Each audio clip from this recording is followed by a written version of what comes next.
The ocean felt different now. Not hostile, not violent, but waiting. The entire ship floated in a dead stillness, surrounded by a flat, mirror-like sea that reflected the moon in a perfect, unbroken circle. No wind, no waves, no sound except the faint creaking of stressed metal beneath their feet. The historian stood at the center of the deck, staring down at the void door. Its porthole was cracked. Its glow had faded. Its frost had thinned to a whisper. But the silence around it, that wasn't natural. The captain approached from behind, lowering his voice. "Tell me the truth, is this over?" The historian didn't turn. "No." He gently touched the cracked steel frame, careful not to press too hard, knowing the boundary between worlds was now fragile. When the door cracked, the void didn't close, he whispered. It weakened. The captain's jaw tightened. And that means whatever is inside has less holding it back. A sharp wind cut across the deck, the first breeze since the hunter disappeared. It carried a faint metallic smell, like rust scraped off ancient iron. The sonar operator burst out from the control room. "Sir, we've got movement. Something is rising again." The crew tensed instantly.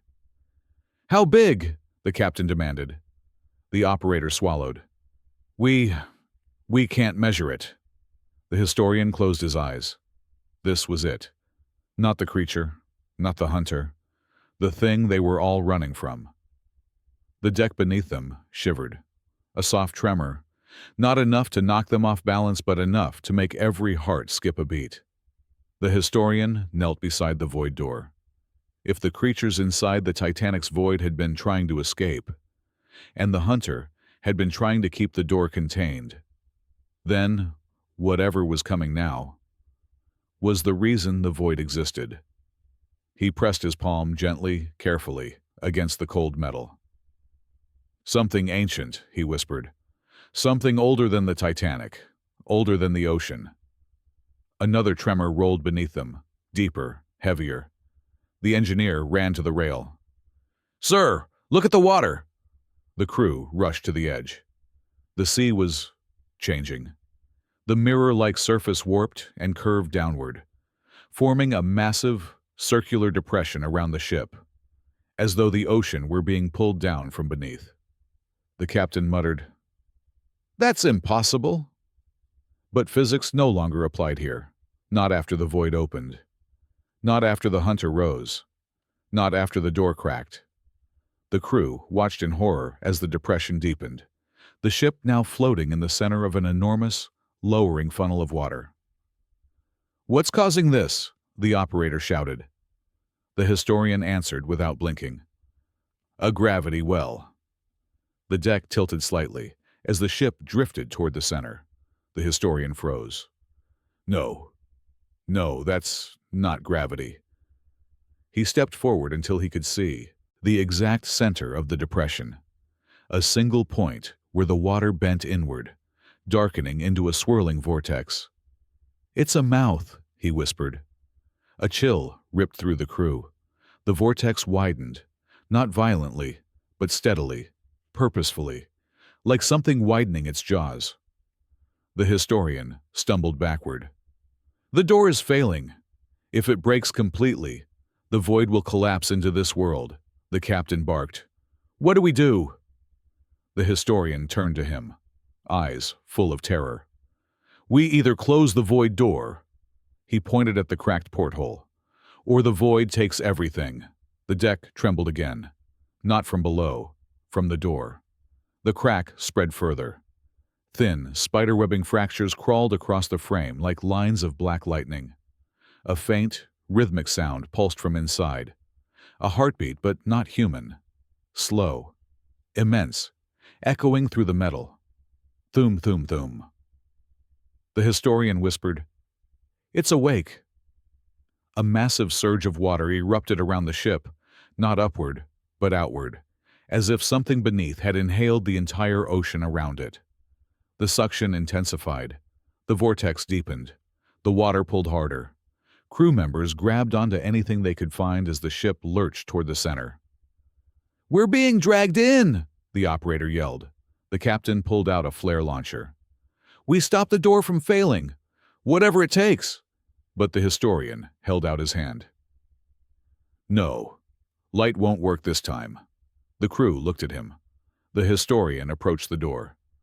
"The drone's light sealed the void once, but the crack means its energy isn't enough."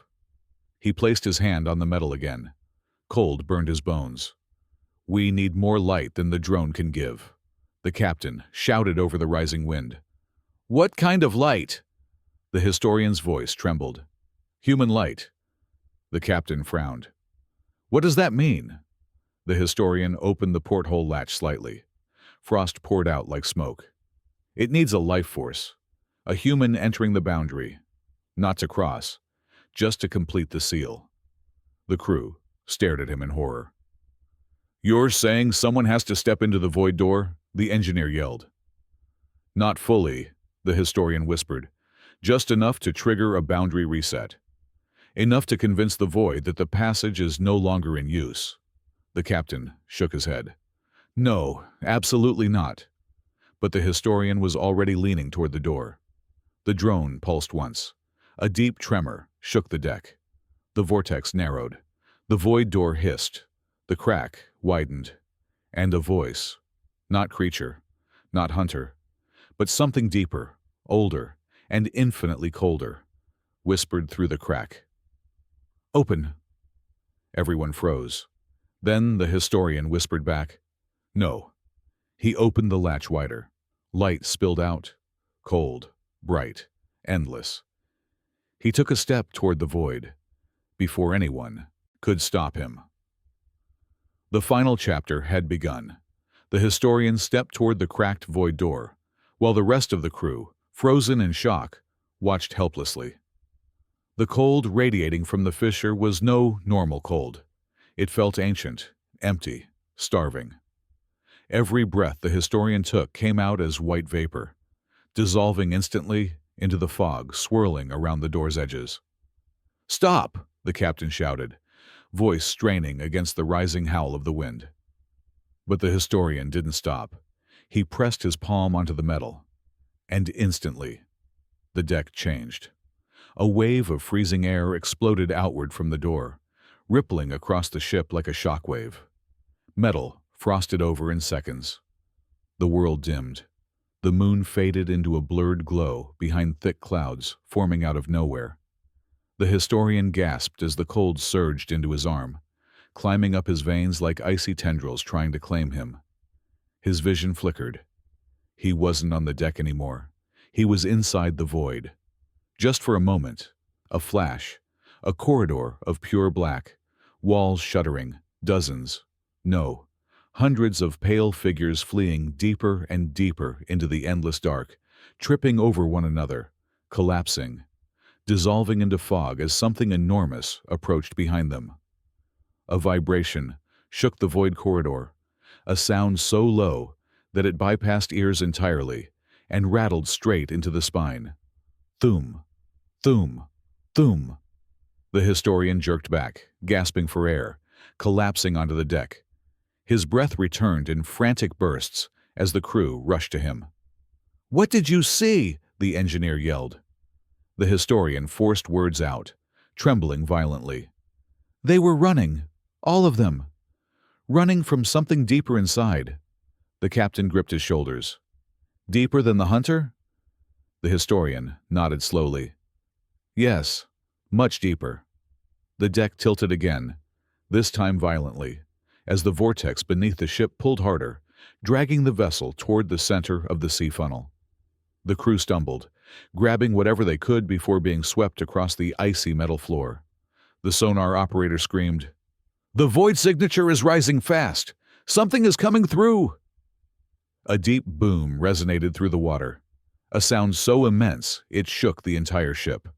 The vortex expanded outward in a spiraling rip, and the sea level dropped at least 20 feet around them. The captain shouted over the chaos, "What do we do?" The historian didn't hesitate this time. "We finish what the drone started." He pointed to the void door. its crack glowing faintly with internal light. The boundary is thinning. The only way to seal it is to feed it enough energy to complete the closure. The operator shouted, "What kind of energy?" The historian's voice broke. "Human energy!" A stunned silence. The captain grabbed his arm. "You're not sacrificing yourself." The historian shook his head. "I'm not talking about dying. I'm talking about stepping into the boundary, just enough for it to interpret the crossing as complete."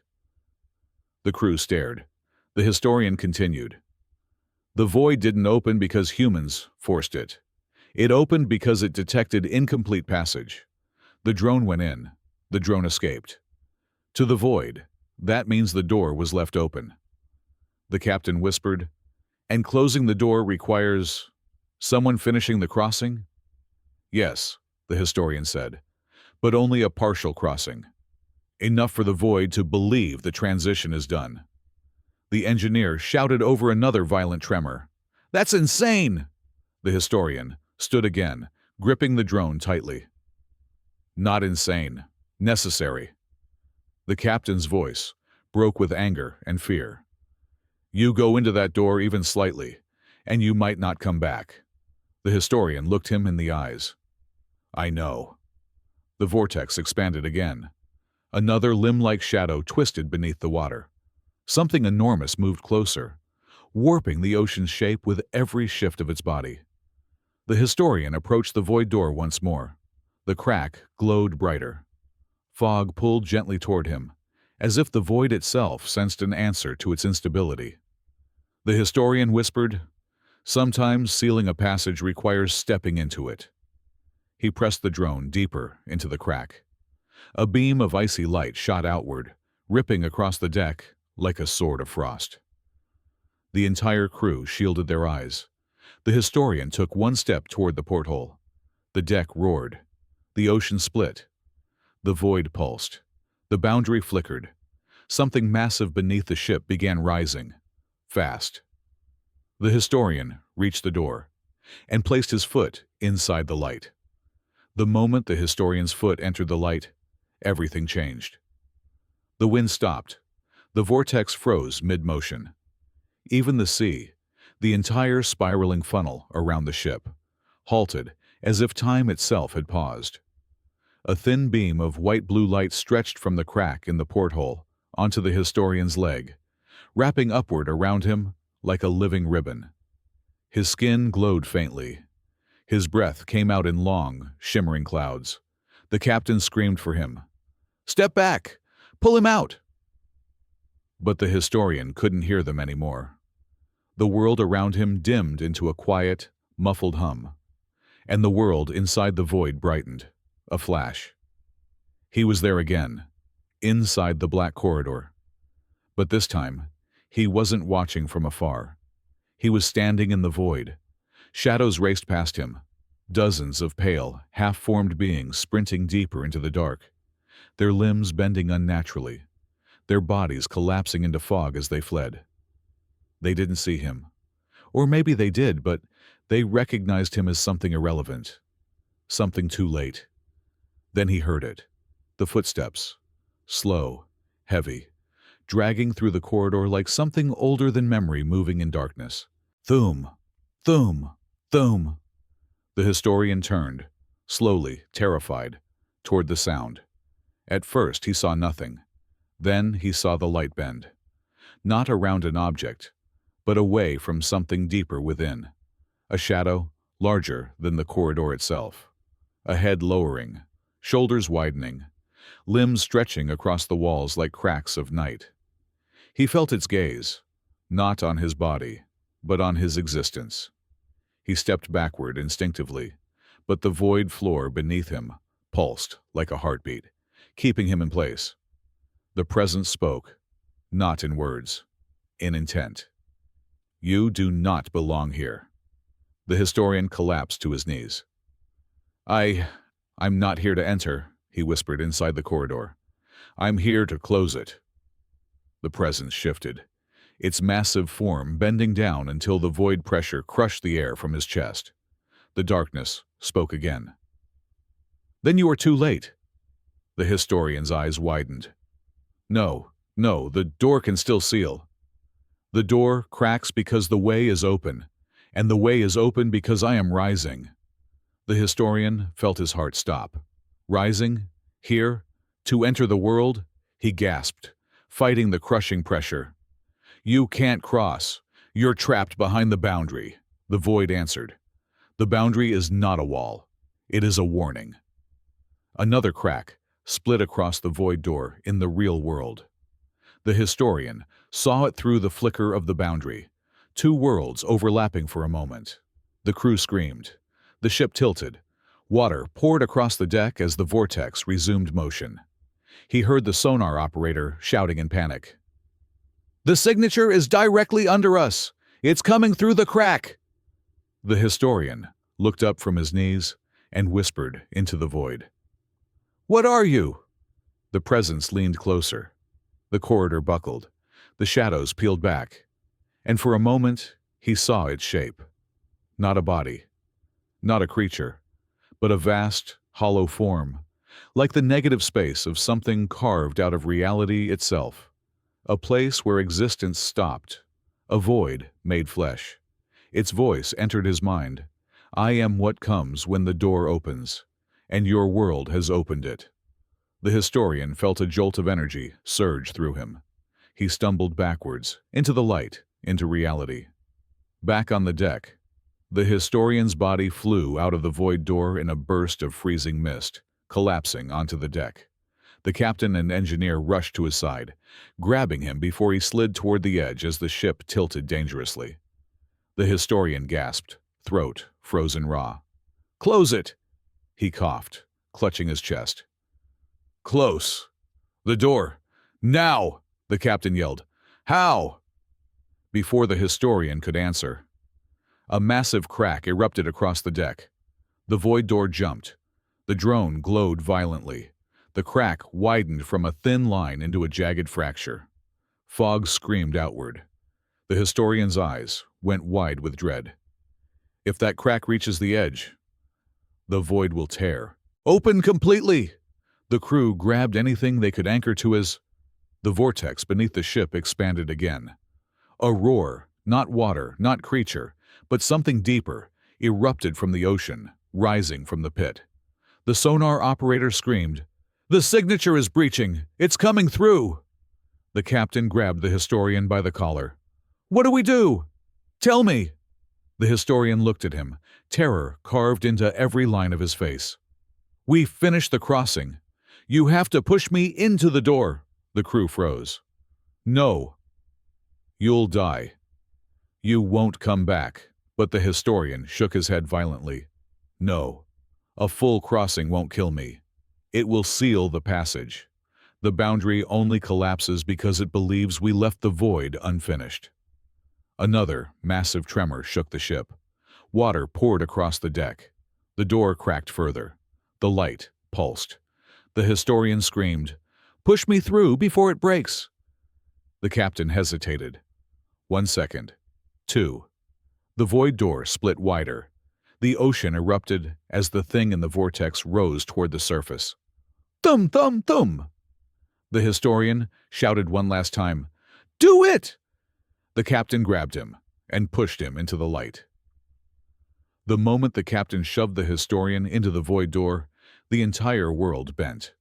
Light exploded outward, blasting across the deck in a blinding shockwave. The ship slammed sideways, nearly rolling as the vortex tightened beneath it. Crew members clung to railings and broken beams as wind roared out of nowhere, spiraling upward in a violent column that reached into the black sky. The historian's body vanished into the crack of blinding white-blue light. Not swallowed, not consumed, but absorbed. The void recognized him. The moment he crossed the threshold. The door turned black. Darkness rippled across its surface like ink, spreading through shattered ice. Fog sucked inward. The crack sealed halfway, but not fully. The crew watched in horror as a massive shadow rose beneath the water. The sonar operator screamed over the wind. Something is breaching! It's not stopping! A massive, rumbling boom vibrated through the hull, then another, then another. The historian's scream echoed faintly from inside the door, not from terror, from effort, from resisting the pressure of the void folding around him. Inside the crack, his silhouette flickered like a shadow behind frosted glass. Inside the void. The historian stumbled through a collapsing corridor.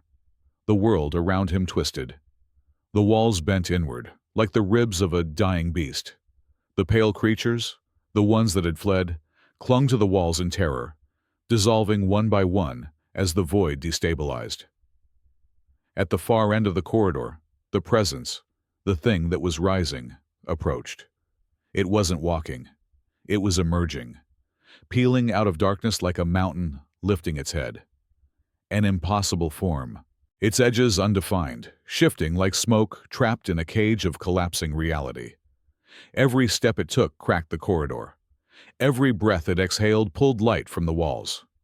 The historian shouted into the void, "I'm here. I crossed. Now close!" The corridor trembled. A long, deafening groan rippled through the void, like a world dying. A single pale creature crawled toward him, reaching out, dissolving as it moved. With its final flicker of existence, it whispered, "Thank you," and vanished. The historian turned. The void behind him sparkled. The doorway was collapsing, but the presence wasn't stopping. It leaned forward, a towering silhouette of black pressure. A voice, pressed into his skull. "You cannot close what is already open." The historian staggered back.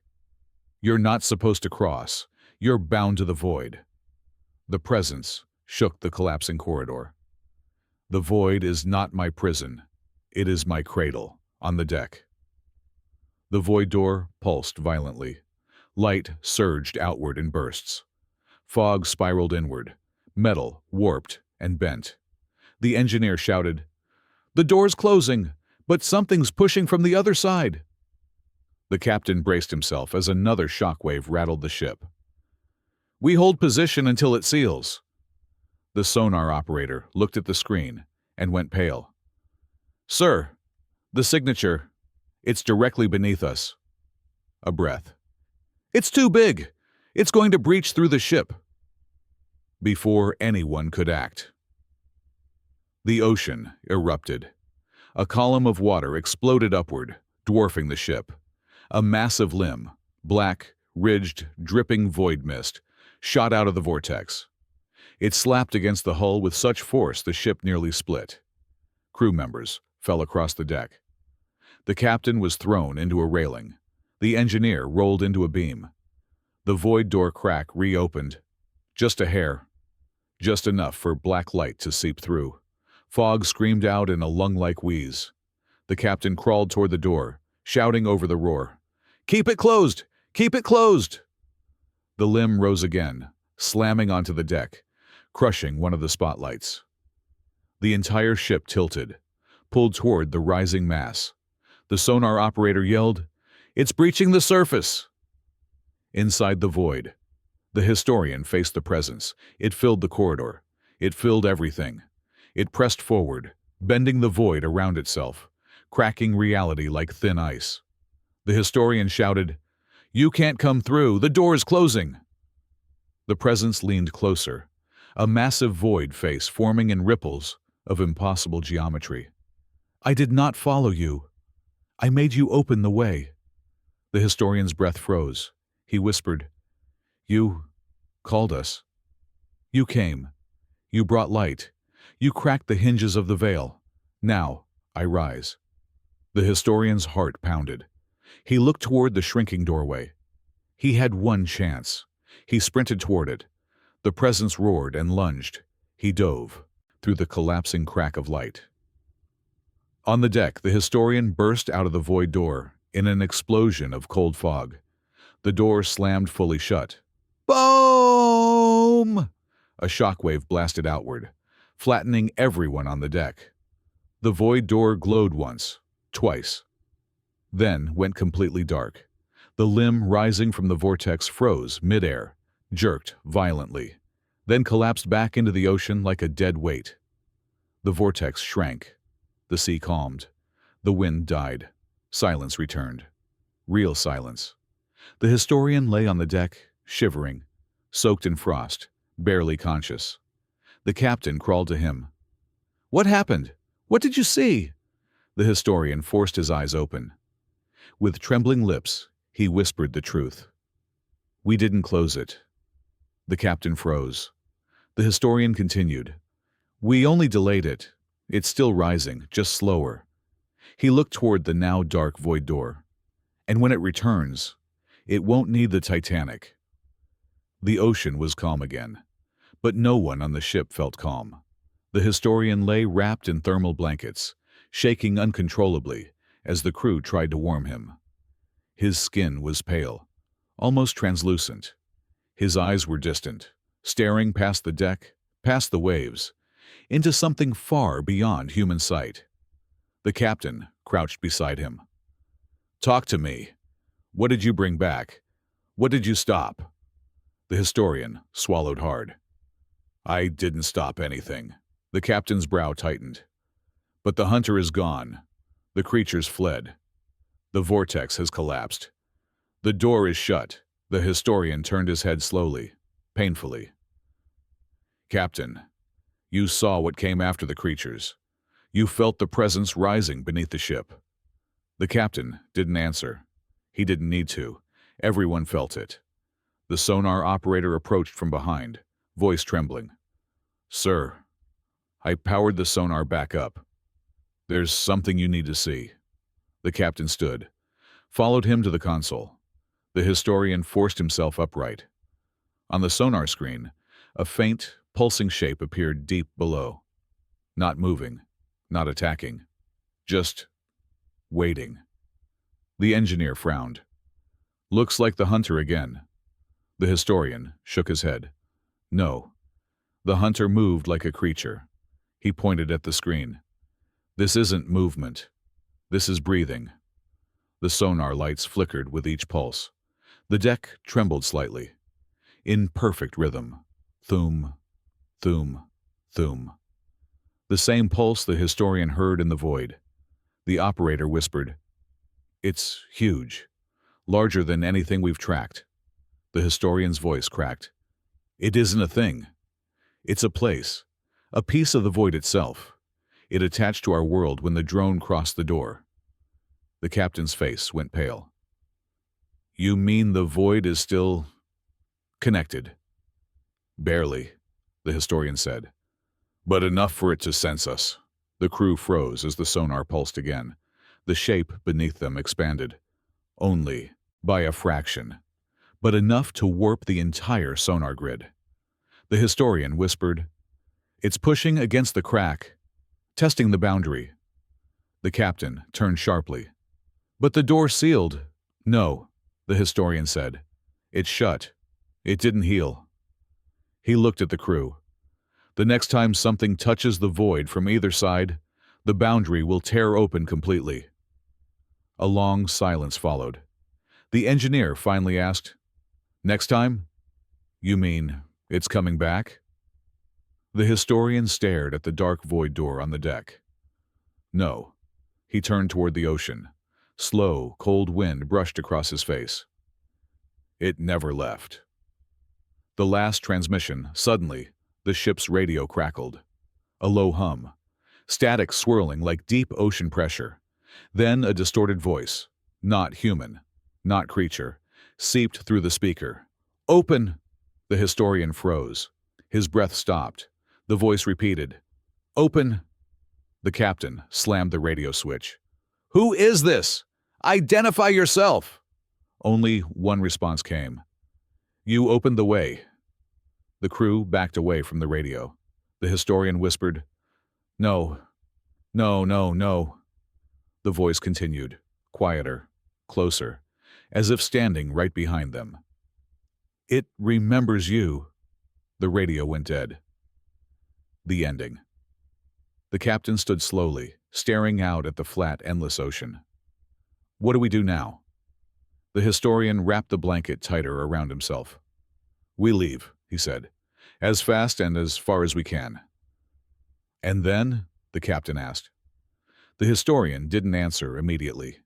He looked at the void door, cracked, dark, silent. Then at the sonar, pulsing steadily. Then at the ocean, unnaturally calm. Finally, he whispered, "We tell the world to stay away from the Titanic." The wind shifted. The sea vibrated softly. Far below, the sonar pulsed once more. Thoom. And the historian added, "And pray that the way doesn't open again."